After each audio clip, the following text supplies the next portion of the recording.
Hello, everyone, and welcome to a very special edition of SocialFlight Live during the Spirit of Aviation Week by EAA, and this entire program is brought to you by Avidyne. We have a great program for you today. We've got Baron pilot from YouTube, Kristoffer Patasnik, that was about to join us. He has such a fascinating channel and such experience flying the Baron, flying Avidyne equipment, doing so many things, and traveling in the Bahamas. How are you doing, Chris? Fantastic. Thank you for having me on your show. Oh, it's really great. So tell me, I've been watching you for a long time. We met at one of the AirVenture events, a while ago, and I've always been fascinated by the trips that you take. You do great production, showing what you're doing both inside, inside and outside the cockpit. And how did this all get started? First of all, how did your love of aviation and that involvement get started? Well, I've been in love with aviation for as long as I can remember. I remember being in elementary school and just being fascinated with aviation, and I knew from an early age that I wanted to fly. Didn't have anybody in my family that flew. In fact, my dad was scared to death of flying when he was alive. My mom, of course, loves travel, but she was never a pilot or anything like that. It was just something I always wanted to do. So growing up, my dream and goal was to join the Air Force and fly F-16s, which was the hot jet at the time, and go from there. And unfortunately, life had other options for me, but my love and passion for aviation never left. And so then one day, I was, after high school, late teens, early 20s maybe, and I met a gentleman who flew a 152.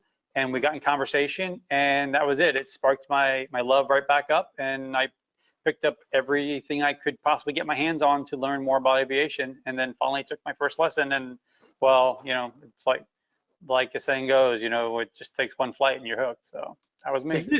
Isn't it always fascinating how it seems to be in general aviation that it's always from one pilot to another. It's always this kind of mentor, this kind of connection.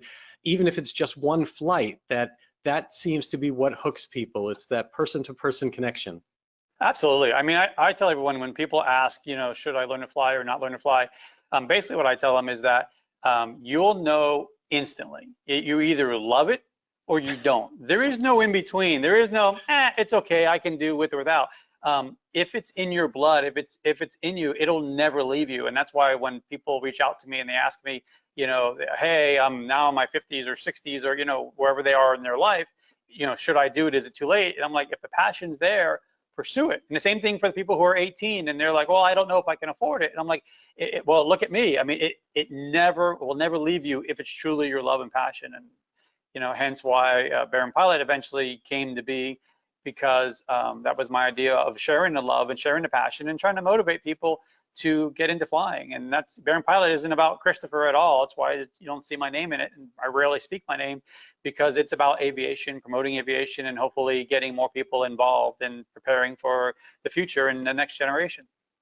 So how did you progress through that? Because you're being very modest. Your experience and your abilities and the things that you're qualified to fly far exceed what I think a lot of people are aware of. And so once you did that, you actually got the motivation to get a certificate, to get your private and start that side of things.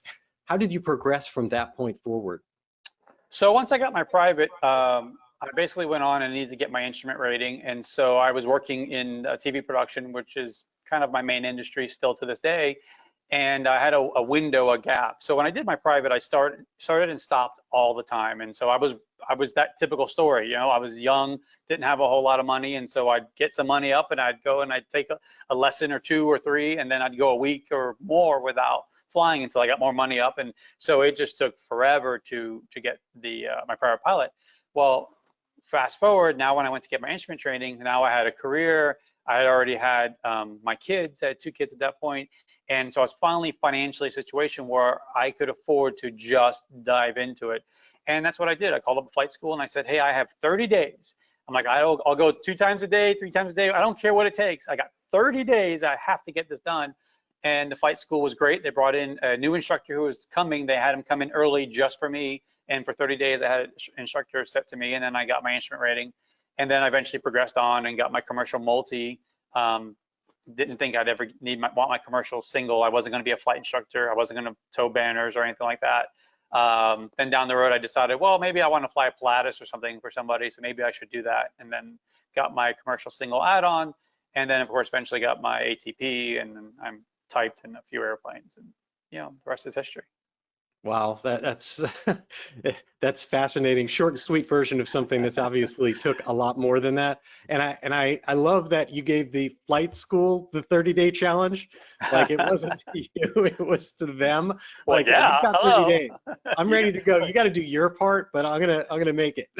Right. Well, I was committing. I'm saying, hey, listen, I'll spend as much time as you want. You want to go twice a day, 3 times a day. I'm not putting that limitation on you. So the only limitation I'm putting is the 30 days, but whatever it takes, you can't blame me for it, because if you need 2, 3 times a day, I'm game. It's flying. I mean, who doesn't want to fly 2 or 3 times a day? I mean, sure. I'm looking for any excuse to do it now.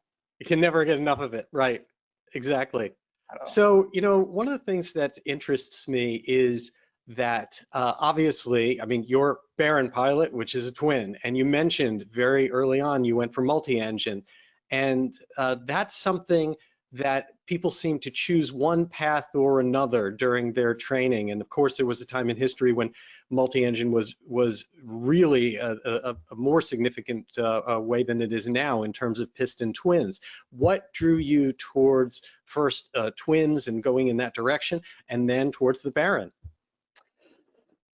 There's a couple of questions. All right, there's a couple of directions there. For starters, I used to own a Mooney, and so I had a 1993 M20J Mooney. Absolutely love my Mooney. In fact, when I bought the Baron, I was actually looking for another Mooney. I thought I was going to go back the single route as far as owning an airplane. Only my next go around, I wanted to have a turbocharged airplane and wanted to get above the weather that we have in Florida. Most of it, not all of it, but for the most part, if you're in the teens, you're above a lot of it. So that was my plan. And so I wasn't looking for the Baron. And then somebody called me up, a buddy of mine, and he said, hey, I have this airplane that you can probably steal. It's not for sale yet, but this guy has it. It's up in Schenectady, New York. And so I'm like, well, if I had $1 for every time I could steal something, I wouldn't need a steal, because I would be, infinitely rich. And so as it turns out, he wasn't lying. The airplane, I was able to steal the airplane. And so truth be told is I wasn't looking for a twin when I bought the Baron. At all, and it was an offer that was too good to refuse, and I bought it, and I've never looked back since, and I've loved every minute of it. And so now I lean towards a twin. The main reason why I've never gone back to a single is because I didn't realize until I started flying a twin, and I'm not going to get into the debate which is safer, single versus twin. I understand both arguments and both have valid points. But what I can tell you is this: when I'm flying at night over the Everglades in Florida, which is where you end up in Florida, I'm happy to have that second engine. When I'm flying in hard IMC and having to shoot an approach to minimums or low visibility, I am happy to have that second engine. So there are times, and if I'm flying over the water, going to the Bahamas, again, you don't need it. I flew my Mooney to the Bahamas, and all these flights we're talking about, I did in my Mooney. But I didn't realize until I started flying a twin, the pucker factor seemed to go away in those times, because now my biggest concern was flying the airplane, not the what if. Right. So it seems to be, from what you're saying, it's actually kind of you don't know what you don't know. And once you actually, it's plenty of people, including myself, do a lot of hard IFR, a lot of flying over mountains, a lot of night flying in single engine aircraft. But I guess you got a very, very good point, which is like once you add that second engine, all of a sudden you start realizing how tense you may have been, and Right. what you were taking on before, knowingly and acceptingly. Sure. That now you don't have to. And so basically you fell in love with twins at that point, and the Baron in particular? Yeah, I mean, it's hard to beat a Beechcraft. I mean, when I was kind of searching, I thought if I bought a twin, I probably was going to go to a Piper Seneca route, Seneca 4 or 5 or something I was looking at the time. But like I said, I wasn't really looking for a twin. I was more going to the Mooney route. But it's hard to beat a Beechcraft. It's the whole the beach life, right? I mean, once you start flying them and realizing how well they're built, they are great airplanes. Now, with that being said, I'm not taking away from the Moonies or anything like that, because if I bought a single, I probably would go back. Sorry, guys, but I'd probably go back to a Mooney if I bought a single. But Beechcraft in general, I mean, it's hard to beat them. They are just built very well. When you transition from one Beechcraft aircraft to another, yes, they might be heavier, you got to learn systems, but they basically all have the same feel, and which is pretty unique to aircrafts, because you flying a Cessna 152, 172 isn't the same as flying, say, a Citation. But when it comes to the Beechcraft line, that seems to hold true, at least more so. Interesting. I remember the first time that I was, shopping to upgrade planes and trying a bunch of different ones at a dealership. And I remember the salesman that had a variety of different planes on the field. When I said that was in my list, he's like, "Yeah, we'll do all the things that you're asking me to do, but I think I already know which one you're going to buy." And at the end of the day, I remember he was talking me through, these are the V speeds, these are the other things. When I was flying things like I was doing a T-tail, the Piper 6 and some of the others in those, and he had to tell me what to do.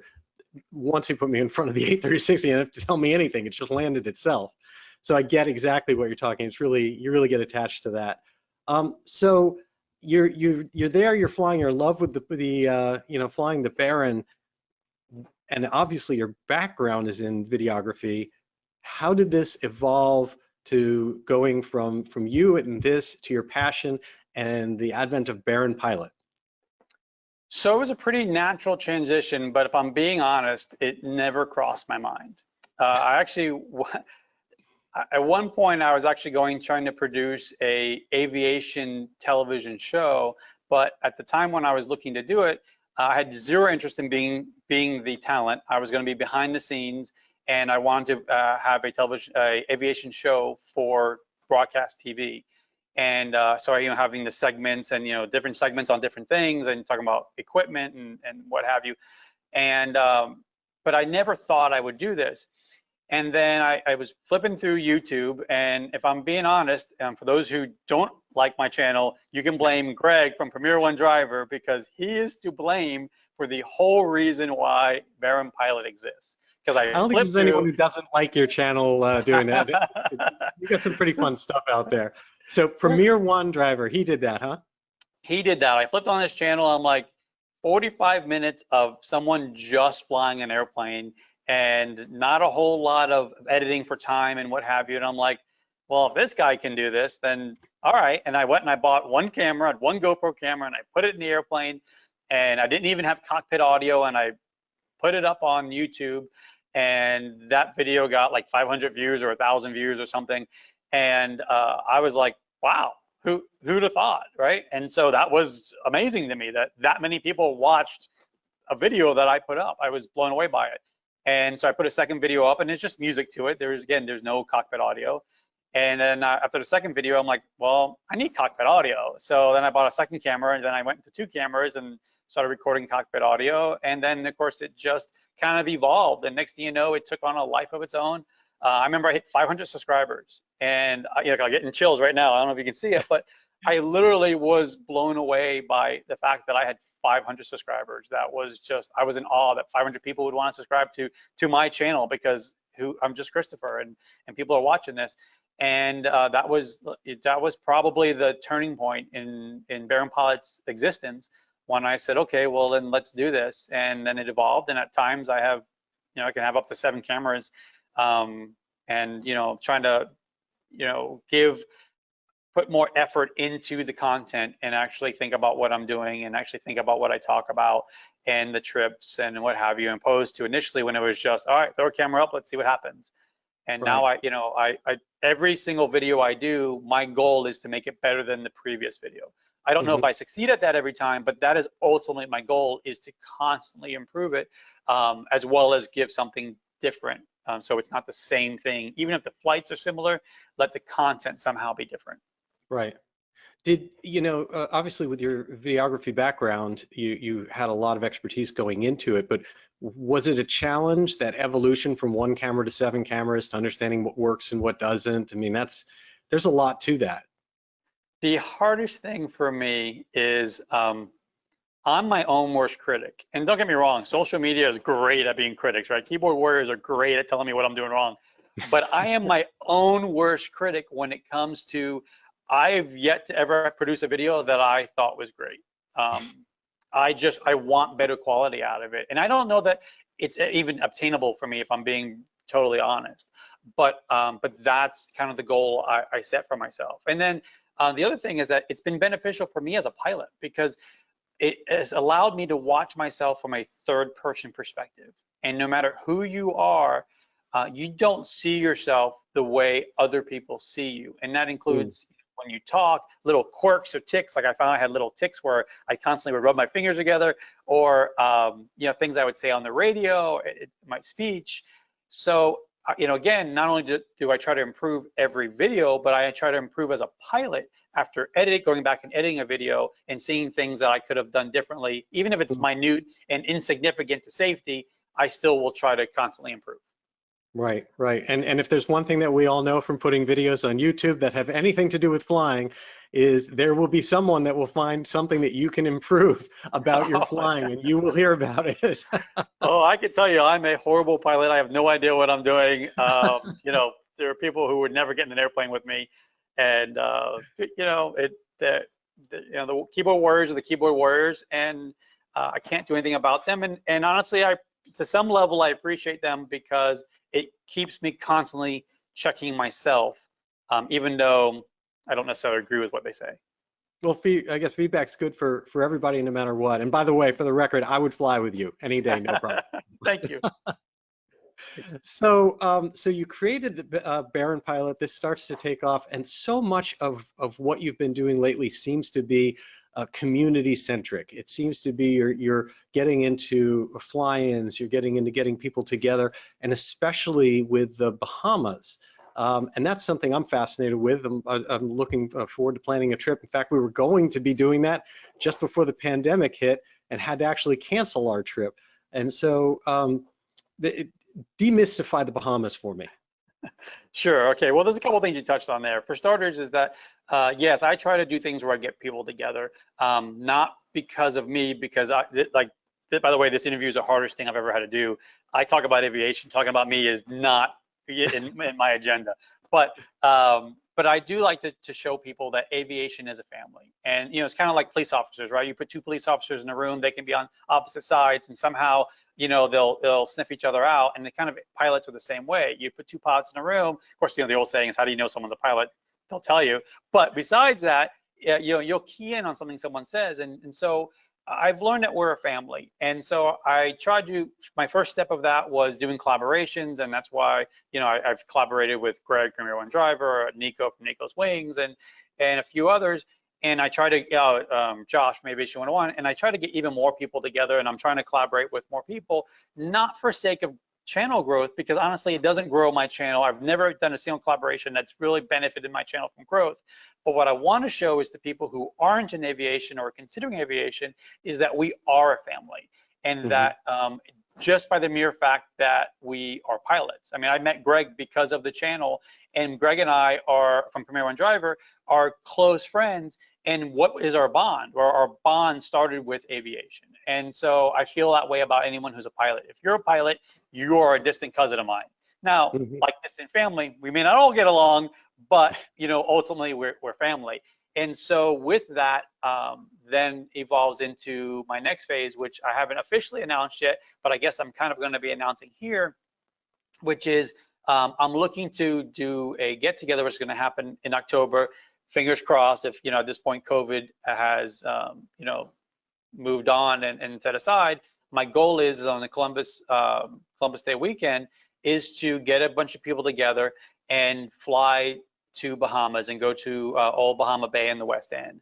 And the point of Old Bahama Bay in the West End is it's a very close island. So even someone in a 172, it's 50 miles from shore to shore. So you're never more than 25 miles. I know people have never done it, who are nervous about flying, who want to do it, but kind of afraid to take that first step by themselves. So my goal is to get a bunch of people together. I'll help you with your paperwork or whatever you need to do. We'll fly over as a kind of a caravan-ish over there, and we'll spend the weekend there. And then you don't have to hang out with me. You can do whatever you want. You know, in the morning, hopefully we'll get together for breakfast, and hopefully at dinner time we'll get together for dinner or a drink. And during the day, people can do whatever they want. But more importantly is that it gets you over to the Bahamas and gets that first flight under your belt, and then you know, ready to take on more. And on top of that, you know, the get together, the family part is we get to hang out, and I get to hang out with people that are fans of the channel, and hopefully, and you know, other aviators. And I mean, what better than hang out with a bunch of aviators, because you'll never run out of something to talk about. Yeah, definitely. And it seems like, just as in getting into flying, like advancing to that next step, it's exactly that. Someone that's willing to, as you mentioned, and as you're going to do on this Bahamas trip, help people over that hurdle. You're choosing the West End, the shortest hop, maybe what, 25 miles out of gliding distance at its worst point. There's no 25-mile glide perhaps, but it makes you feel better. And Sure. and helping people through the paperwork, knowing there's going to be others there, knowing there might be a little convoy going over. That's a really great way to do it. Absolutely. And my goal is as well, because even people who are fans of the channel, who are into aviation, maybe you're not a pilot. So I'm working with a company to also try to set up a charter, so that way those who are into aviation enthusiasts and want to be around people in aviation, but don't necessarily have the means or, to fly, because you're not a pilot, don't have access to an airplane or a friend with one, I'm going to hopefully be able to set up where there'll be a charter that they can hop on and fly over as well. And so this will all officially be announced soon, and it'll be on the baronpilotshop.com on my website. I'll put on there, you know, how you can go and register and pay for everything, and be all set up for the hotel and what have you. So that's something that'll come. So stay tuned. Just keep visiting baronpilotshop.com, and I hope to have it officially on there probably within the next 2 to 3 weeks. Start taking reservations for it. Oh, that's awesome. That's really, really great. I'm going to be looking at my calendar as well, because that just sounds like such a great opportunity and a fun trip to do. And it's nice that you're looking to find a way to include people that don't have their license yet or don't own an aircraft as well. That's another great way of doing it. Well, absolutely. Again, like I said, the whole goal of Baron Pilot is to promote aviation. And so if I turn my nose up to people who aren't pilots, or who don't have the financial means, or at a point in their life where they can't do it, whether it be because they're too young and they have a family to start, or because they're in the retirement age and they've got, you know, they can't afford it, you know, that's not what aviation's about. That goes against the whole idea of that we're a family, and aviation is just, you know, a community. So yeah, absolutely. Everybody's welcome. I've always found that, you know, it's too bad that the perception exists, and it did with me as well before I got involved in aviation, that it is just something for people with means, and that it's unobtainable in a way until you get to a certain economic point. And as soon as I got introduced to it by someone, I found, wow, like there's people all over the economic spectrum who fly. They find a way based on their passion. And I think we're all part of trying to make that happen for as many people as possible. Absolutely. I believe if it's your passion, if it's truly your passion, you'll find a way. And you don't have to have a Baron. You know, there, between the ultralights or the kits, or even just the 152, you know, there are cars in the parking lot that cost more than an airplane costs. And I understand the maintenance, I understand the other costs, but I've gotten into the debate with many people who think that I'm just this filthy rich guy because I own an airplane. And I'm like, no, I just make sacrifices. There's certain things I don't do. I don't go play golf every Sunday. I'd love to. I don't have a golf club membership. But, you know, there are things in life I don't do. I'm not part of a yachting club. But, you know, I don't drive, you know, race cars. I used to race cars do some club racing. And once I bought an airplane, that stopped. I mean, so it's just a question of, there is a way. There's different levels of aviation. There's different as far as costs are concerned. And I'm not flying around in a jet because I can't afford it. So if you choose what you want to do, I think pretty much I can argue almost any income level, there's a level you can afford if you're willing to make sacrifices. Right. And the other thing I really like, of course, is that when you find that community, there's appreciation across the spectrum of different types of planes. I mean, you can fly in an aircraft that's $1 million or more, and the guy who owns that plane might be drooling over the guy who's got this beautiful classic Cub or a Ronca Chief or something else that's worth $15,000 or $20,000, because it's all good, it's all fun, and there's just different niches and different types of flying that make it all wonderful. I've never seen a plane that I didn't think was beautiful. There you go. Now, one of the things that I really do like about your channel also is you mentioned all these cameras. You spend a lot of time showing how you, and in many cases Kim, work the avionics. I like that there's that interaction. You actually get to see how that works. What became your focus in including operating the avionics? So there was a couple things. When I first bought the airplane, and if you look back at my old videos, which I don't recommend doing, but if you go all the way back to when I first started the channel and you look at the evolution of the channel, you'll see that I started off, I had no GPS. I didn't have anything in it. It was Collins radios. It was very, very old school. And so when I started looking to do the upgrades, I had to decide what was I going to do. And so I was trying to decide, okay, I know I need a GPS. I was flying into St. Augustine every week. The ILS got struck by lightning. It's out of service. So the only way to get in, if it's an IFR day, is going to be an RNAV. I don't have a GPS, so it's not an option.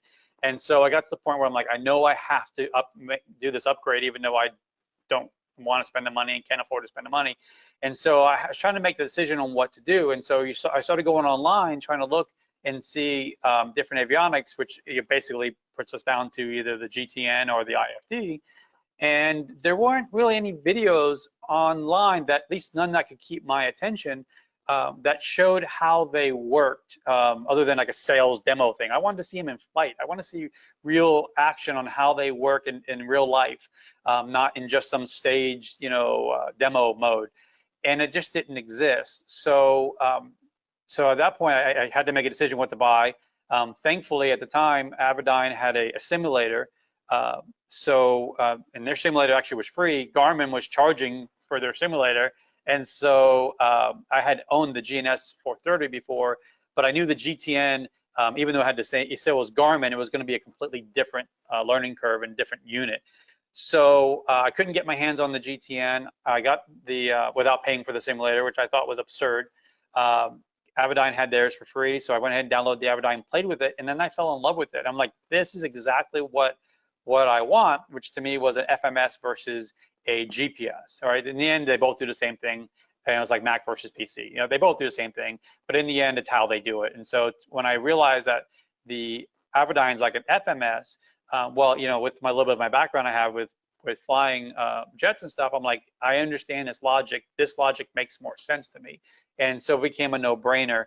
And so then I went and I bought the IFD 440, and they came out with the iPad app, the IFD 100. And so I said, all right, let's put the camera on it and let's just show people how this works. Because the other thing I discovered was everybody was basically kind of like in the old days when I first started using Mac, right? Everybody was telling me how bad Mac was and how good PC was.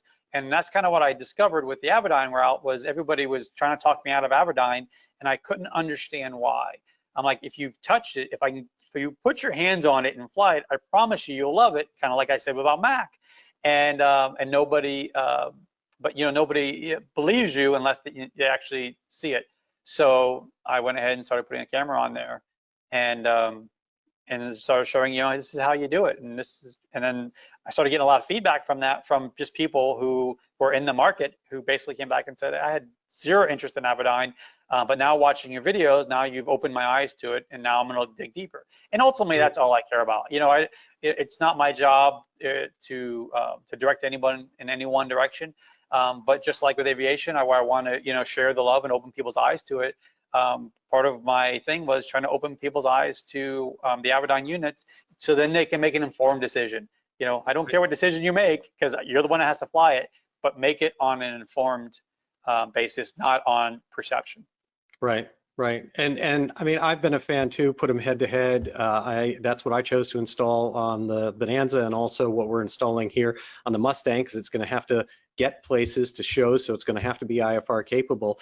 You know, we had Dan Schwinn, founder and CEO of Avidyne, on SocialFlight Live recently, and one of the things I found fascinating about that really made a light bulb go off in my head is they made so many different ways to do things, the same task, but that you can do it hard buttons or knob, or you can do it through touchscreen. So many different ways of accomplishing it that each person finds what works for them and sticks with it and finds that to be what's natural for them.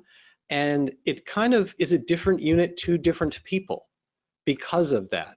And so they're not really dictating it. You kind of find your own way. And I've seen that, and I see that in your videos. I see it in the difference between the way that you use the dial in something, the way Kim might dial in something. I see it with my kids too. And so it is great to be able to watch that on your channel and see how you're actually using it. Yeah, I actually have a friend of mine who is a very big Garmin guy and had zero interest in Avidyne. And for some reason the other day, he downloaded the simulator and he's like, hey, can you talk me through the simulator? And so I pretty much figured I was wasting my time doing it, to be honest, because he's always been a diehard Garmin guy. And I said, okay, well, here, let's do this. And so I sat on the phone with him and I pulled up my simulator so I could actually walk him through it.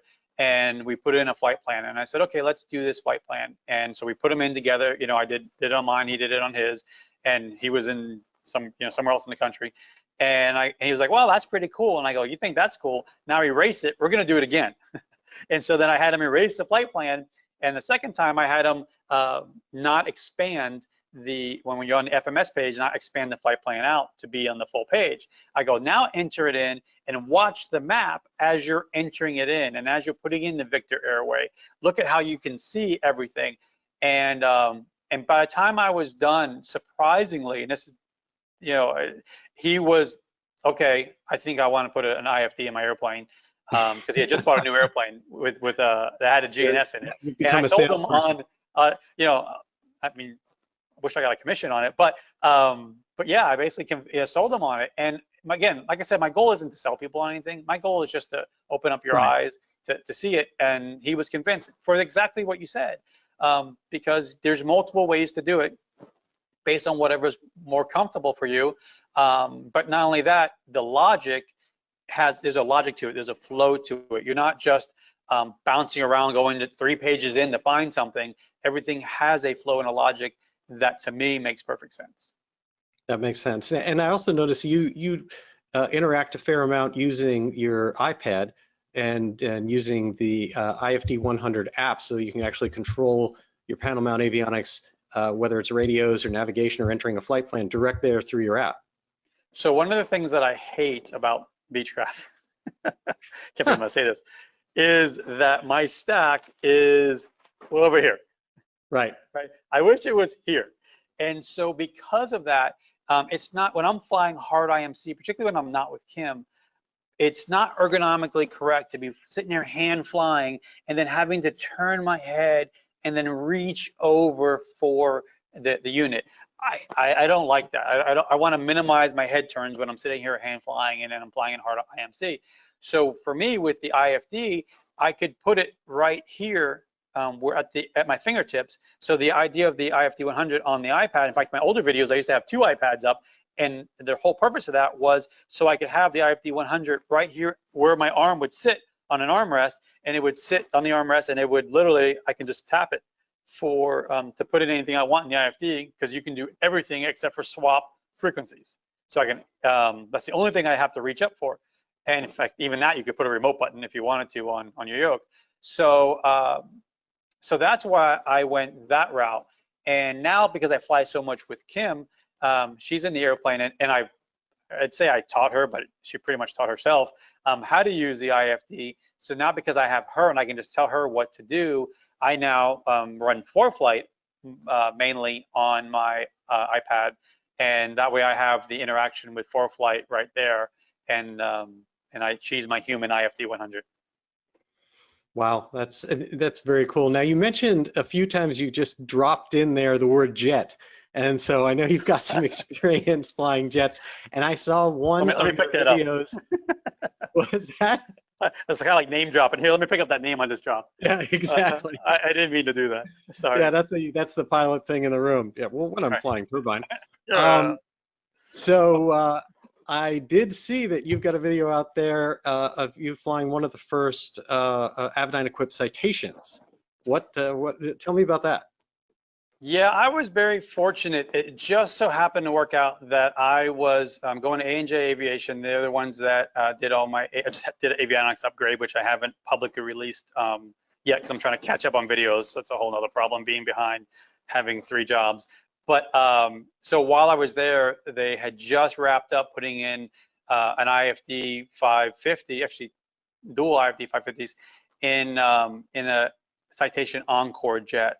So I was like, man, this would be a great little video to do. So they gave me the opportunity to basically go for a flight in this jet. For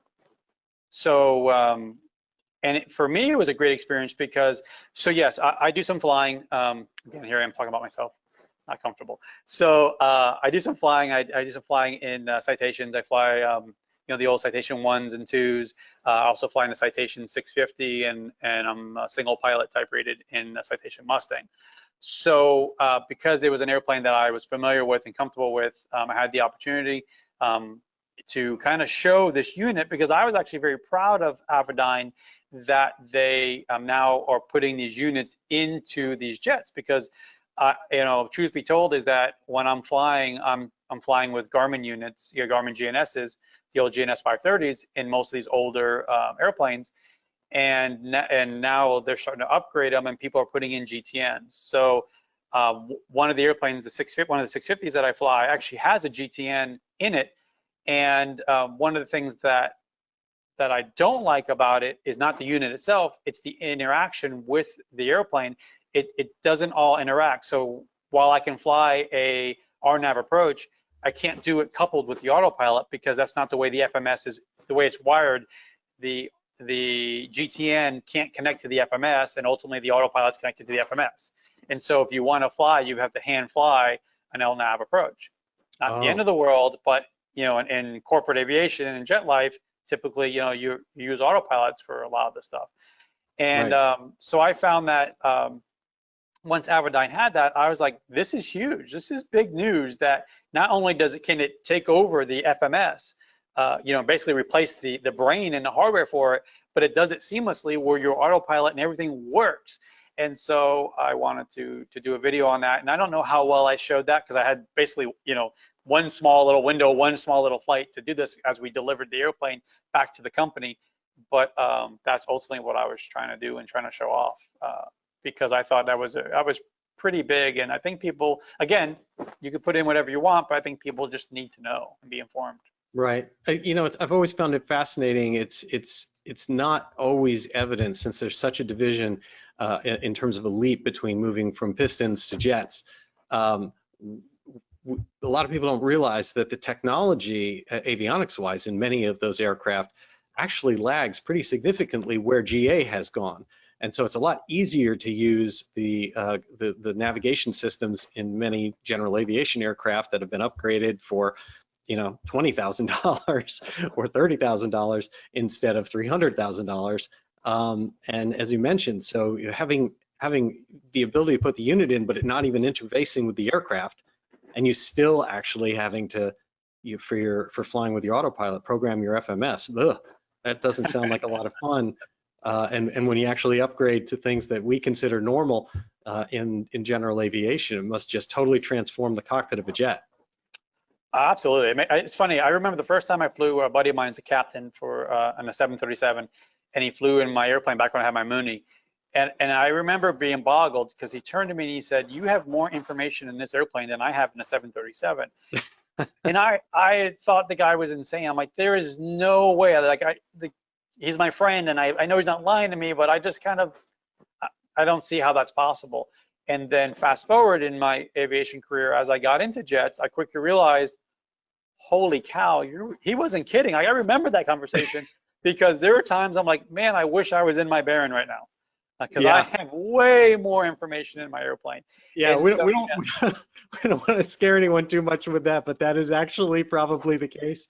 And I even remember back in, oh my God, I'm really dating myself. You go way back, certainly before TSA existed, and I was on a flight to Europe over the in an airliner overseas. Back when the pilot used to come back and walk back there and talk to people, and it was when they first started coming out with handhelds, GPSs. And I had this handheld, I brought it with me, I'd suction cupped the antenna to the window, and I remember the pilot stopping and sitting there and talking to me for a minute, and he said, you know where we are more than we know where we are right now. that's I'm not funny. sure that was quite so comforting on a transatlantic flight, but it was true. Wow. By the way, it's good to hear that you were as much of an aviation nerd as I was, because I remember going on a commercial flight and bringing a handheld receiver. Now, it wasn't a transceiver, but it was a receiver only. So I only received signals, but I wanted to hold it to my ear and listen to the ATC communication. And I had a flight attendant who saw me doing it and basically told me I couldn't do it. And I got into we'll call it a debate with her, and pre 9/11. And she ended up going up to the cockpit, spoke to the captain rather, and to make sure it was okay. And then when he realized it's just a receiver, not a transceiver, he was like, "That's fine." And so I literally would tune in and listen to frequencies through the whole flight, because on the Delta Airlines didn't have, I know United or somebody has, but there was no way to listen to the audio, and I just wanted to listen to the audio. I don't need to watch movies. I'm an aviation geek. Exactly. That's fantastic. I guess it would have been probably a little bit worse if you said, don't worry about it, I'll ask him right now. I got this. That's right. Well, that's fascinating. So recap for everybody. You've got this Bahamas trip, the most imminent thing coming up right now in October. And can you give us the quick bullet pointed list of what it takes to fly there, so people can start to get prepared for what it is? Sure. So, if you're going to join me and you want to come with my group, basically the biggest thing you need to get is, well, assuming you have an airplane and you have a way to fly over there, then all Bahamas requires is life vest. So if you at least have life vest for every passenger on board, that's the bare bones minimum you need. Now, it's recommended to have a life raft of some sort, Right. Particularly in a single engine, but even in a twin, I have a life raft that I keep with me. I have life raft and life vests that I keep with me. Personally, I use the what kind, like you see Coast Guard wear, that you can wear them and then you just pull the string if you need to inflate them. Because in a twin, if I'm going to go in the water, I'm not going to have time to go and don it, because I don't glide like a 172 does. I'm going to go down probably a little quicker. God forbid if I lost both engines. But so basically all you need is some sort of flotation device for every passenger on board. Ideally, actually you should have the sticker, the custom sticker, which you can go online. I'll put That's for the US, you mean? Correct. For the US Yep. to come back into the US, you need to have the sticker for coming back in. And I'll have all that information when I put all this up on the Baron Pilot shop. And then you'll need to go on to, which I'll help people with as well, and go on to the EAPIS website to put in all your information. And of course, passport. If you're going to the Bahamas, you do need to have a passport. I don't believe if you're going by plane that you can get away with, like on the cruises, just a birth certificate. So you need to have a valid passport as well to go over there. As of right now, Bahamas is requiring that you have a COVID test within the preceding 10 days. It has to be a nasal swab, and you have to have the test results before you can get approval from the government. You actually have to go online and do it. Hopefully by the time that we do this trip in October, that doesn't exist. But who knows, it might still be a requirement at that point as well. So something else to keep in mind is keeping an eye on what the time frame is for getting test results back. Okay. Because I actually was supposed to go to the Bahamas, and it took 14 days. I went and took the test on the 10th day before my trip and didn't get the results back. I had to cancel the trip, and 14 days after I took it, the results came in. So obviously my trip got canceled. So the second go around, I used a third-party service that I paid for versus going to like CVS or somebody like that to make sure you have it. Got it. So, And most flying in the Bahamas is VFR in most cases, and so you'll be doing what, a defense, a DVFR flight plan? Yeah, well, so I love to fly IFR everywhere I go. I just like being in the system. For me personally, same to me. If you're going to go and get flight following, what's the difference between flight following and flying IFR? And so, me personally, I will probably when I come back to the States, just fly IFR, pick up Right. my IFR in the air, and then I'm less concerned about when I cross the 80s. Um, yeah, when I cross it, and we'll be good. So, but yes, you can just file a DVFR and come back. And it's such a short flight that you don't really have to worry a lot about what time you're crossing the line because you're 50 miles short of shore. You're probably 25 miles by the time you cross the line. So, uh, that won't be an issue. And again, we'll have people there to help And make sure. and what And do then you have to once you, do on the Bahamas side of it? You mentioned you certainly EAPIS, custom sticker, that's all US, flight plan, IFR on the way back. But what about on the Bahamas side? Yeah, there's a little bit of paperwork that you have to fill out. You can go online and you can, ideally, if you have everything pre-filled out, it makes your life a lot easier. Bahamas is super friendly. They are really good. They love having GA over there. I mean, they're probably the most GA friendly country that I've ever seen. So in the event that you don't have the paperwork done, once you get there, they're not going to yell at you. They're not going to punish you. They'll just give you the paperwork and you'll have to fill it out because they're very welcoming. I mean, Mhm. it, other than the fact it's a different country, it's really not that big of a deal. And then once you clear, then they'll give you a paper, and then you can island hop and go all through the islands. And like you said, it's VFR. Um, Typically, most of flying there is VFR, so you can just go VFR anywhere you want and just hop around. In our case, we're not going to hop around for this trip. And then depending on how it goes, then maybe in the future we'll plan something and go a little deeper and island hop and stuff. But for us, when we go, we'll clear on the West End. We won't even go into Freeport. West End actually has their own airport, so it'll be all set up for customs to clear it there. And you can actually pre-clear customs if you want to. There's a whole service for that as well. And again, we'll get into all that, for those who are interested in actually coming to keep it Well, as that's easy and painless as possible. it sounds like so much fun. I mean, I thank you so much for taking the time to spend with us here on Social Flight Live and for this special EAA Spirit of Aviation Week event. Really do appreciate it. Appreciate all the experience that you've had, and maybe we'll be able to hook up in person again sometime. And I hope that a bunch of people watching this will be able to join your Bahamas trip. Well, yeah, hopefully you'll join the trip as well. And in the spirit of Oshkosh, I don't know if you can see here, but wearing my Oshkosh shirt this week since, well, I'm not wearing it the whole week, but I have multiple Oshkosh shirts I'll be wearing all week in remembrance of Oshkosh. And I was really looking forward to, I was very disappointed when Sun and Fun got canceled. And then I was really hoping Oshkosh was going to happen because I was hoping to, see people and interact and talk to people who are fans of the channel and hear their stories because everyone hears my story. They see my videos, and so I like hearing everyone else's. So I was disappointed about that. But anyone who's interested, though, be sure to, like I said, go to baronpilotshop.com and keep an eye on there. And within the next week or two, hopefully I'll have the information up and you can start reserving spots and sign up and come join us. And the only limit we have is the number of rooms that are available at the hotel. But Right. other than Well, that, there's no limit. we'll be sure to list that as an event in Social Flight as well. Well, it's funny you mentioned that because when I'm gonna tell you a little something about your app. So I find myself constantly, so I love playing with your app, right? So when I go and I fly places, I'll go and I land and I constantly check in everywhere I go and I watch, and I swear you've got guys who I don't know what they do, but they make me envious. Like I know there's people who are envious of that I get to fly around all the time, but I swear your subscribers to SocialFlight basically every time I log on, I'm like, how do they have so many destinations that they go to in a month? How are they getting so many points? Like I fly a lot and I'm like, oh, I'm going to be #1 this month. And I'm like, I'm not even close. So I'm like, okay, I got to start finding more destinations. So then I'll go onto your app and be like, okay, where am I going to go to? I'm like, come on, Kim, let's find a place. Where are we going to go for lunch or something? Just because I want to go somewhere and check in and try to get on top of the list. And I can't do it. And That's funny. your followers are fantastic. And the fact that they fly so much, it just makes me realize that no matter how big and bad you think you are, no matter how much you think you fly, there's always somebody who's flying faster, Right. flying more. There's always somebody bigger on the mountain than you. And that's our mission, right?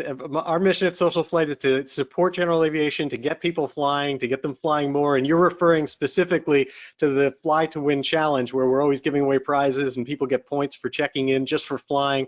It's all completely free, and anything we can do to support general aviation is great. But you're right, I look at it too. I can't fly 1/10 of some of the people that are out there checking in, but it's really fun to see. And I really appreciate that you're using it as well.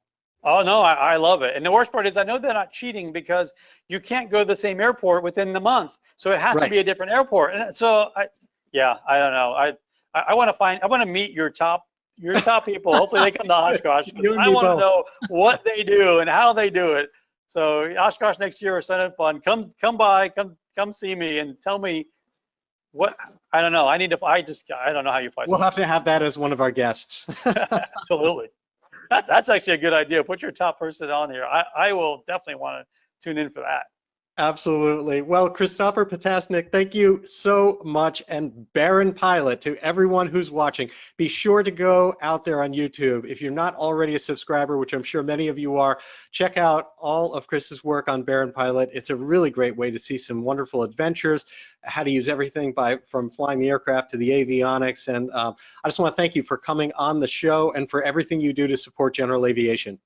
Oh, it's my pleasure, and thank you for having me on here. I really do appreciate it. And like you said, you can go to Baron Pilot on YouTube if you want to see some of my videos if you haven't seen them. And on Instagram, you can go to Beach Baron Pilot on Instagram and Twitter and all the other social media to support aviation as well. Perfect. And again, thank all of you for joining us for this special Spirit of Aviation week. We have all of these great shows, and then starting back up after this, we'll be back to regular SocialFlight Live with so many icons in the industry, all here to provide inspiration during these challenging times and support general aviation. And of course, special thanks to Avidyne for everything they do in making all of this possible. Again, thank you all. Blue skies.